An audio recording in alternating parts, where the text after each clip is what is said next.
Con la presencia del ministro de Justicia, José Antonio Gómez, hoy se lanzará el libro Régimen Legal de las Iglesias y otras entidades religiosas, el que revisa en profundidad la ley 19.638, probablemente más conocida como Ley de Cultos. Queremos ahondar más en esta publicación y para eso nos acompaña su autor, el académico de la Facultad de Ciencias Jurídicas y Sociales de la Universidad de Talca, Jorge Del Pico. Profesor, muy buenos días, gracias por acompañarnos tan tempranito. Buenos días, Paola, buenos días, Sebastián. ¿Cómo está el estatus de nuestras iglesias? Y lo digo en plural y en el sentido de iglesias como de credo, no solamente de iglesias circunscrito a lo católico. Bueno, el gran cambio fue en 1999. Hasta ese año, dos entidades gozaban de personalidad jurídica de derecho público: la Iglesia Católica Apostólica Romana y la Iglesia Ortodoxa del Patriarcado de Antioquía. El resto, iglesias evangélicas, comunidad budista, tenían que solamente conformarse con un estatuto similar al de un club deportivo. A contar de ese minuto, a contar de esa fecha, pudieron optar al mismo estatus que hasta ese momento tenía la Iglesia Católica, por citar un ejemplo relevante. O sea que a esa altura, el año 99 que usted cita, se pusieron al día, digamos, con esa suerte de discriminación, uno podría considerar, ¿no? Dado que eran solamente las católicas, claro, sea de Oriente o de Occidente, las que tenían reconocimiento. Claro, digamos que hasta 1925, cuando se separa la Iglesia del Estado, a contar de ese año, la igualdad a nivel individual es una realidad. Pero a contar del año 2000, con la vigencia de la ley de cultos, la igualdad se traslada a las instituciones, a las organizaciones de las personas que profesan una fe religiosa. ¿Por qué fue relevante ese cambio? Fue relevante primero porque hay una dignificación del hecho religioso por parte de la sociedad chilena, en un periodo en el cual se discutía si lo religioso es un tema de antaño o es un tema también contemporáneo que requiere un realce jurídicamente similar al que tienen otras entidades. Pero lo segundo es porque hay una igualación histórica entre comunidades religiosas muy relevantes y la Iglesia Católica, que era una demanda muy sentida especialmente por las comunidades religiosas minoritarias como la Iglesia Evangélica. Yo esa segunda parte la puedo entender, que se hayan puesto todas a la misma altura, que por qué van a tener algunos credos un estatus superior. Pero ¿por qué, profesor, quiero ir antes de eso? No me queda claro por qué aquellas entidades cuyo quehacer, digamos, tiene que ver con la espiritualidad, con el credo religioso, tengan que tener un estatus de derecho público a diferencia de una entidad como deportiva, como usted daba el ejemplo. ¿Por qué? Porque, en primer lugar, hay un principio de cooperación entre las entidades religiosas y el Estado.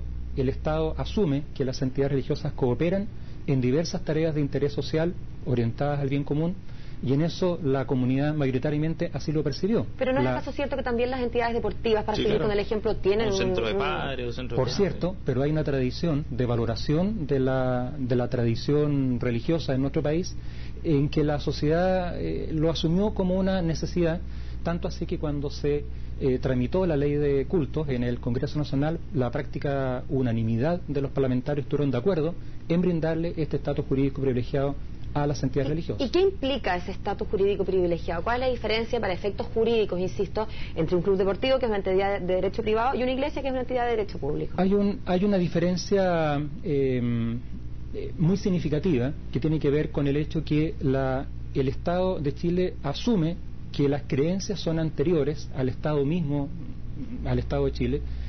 Hay un reconocimiento de la organización jurídica, pero se supone que se está reconociendo la preexistencia de los credos religiosos o de las confesiones religiosas. Anteriormente a la vigencia de la ley, me centro en el caso de las entidades minoritarias, sencillamente mediante una resolución del Ministerio de Justicia se podía cancelar la personalidad jurídica. En la actualidad no es posible realizar un mero trámite administrativo. Tiene que ir a Tribunal de Justicia, previo paso por el Consejo de Defensa del Estado, para que la personalidad jurídica de derecho público sea cancelada. No es lo mismo. Oiga, profesor, ¿quiénes pueden postular a este estatus? Digamos, cualquier iglesia, la persona que se crea profeta, digamos, y que tenga 10 personas siguiéndolo. Estoy pensando, por ejemplo, en la iglesia maradoniana, si nos llegar algo así a Chile. ¿Podría? No, porque de partida cualquier grupo de personas naturales que compartan un credo religioso, y ahí es la diferencia, lo que no es religioso no es parte de la normativa cubierta por la ley, hay un grupo de personas que profesan una fe religiosa, un credo religioso, pueden pedir del Estado su reconocimiento como entidad religiosa de derecho público. Cualquiera sea la creencia, o sea, realmente si nosotros creemos en el espagueti gigante, no tengo idea, perdónenle el ejemplo, pero o que alguno de nuestros futbolistas es una deidad, para ir al ejemplo que existen al otro lado de la cordillera, podemos pedir reconocimiento de derecho público para nuestra fe. Es el gran cambio de una sociedad libertaria como la que estamos instaurando en Chile a contar del año 90, por así decirlo, es que precisamente todos tienen derecho a que sus creencias personales no sean sometidas a un escarnio público, no sean sometidas a una represión jurídica innecesaria. Eso sin duda, pero ¿por qué darle el estatus de derecho público a quienes creen que un futbolista es una deidad? O estoy pensando en la secta de Pirque, por ejemplo, no sé si hubieran elevado alguna categoría. Lo de la secta de Pirque, la calificativo de secta, de partida no existe una tipificación en Chile que se califique cierta conducta de un grupo como secta. La palabra secta tiende a ser peyorativa. Nosotros utilizamos la denominación secta religiosa peligrosa porque hay muchas actividades en la vida social que son de carácter sectario, siguen a un líder, están unidos en torno a un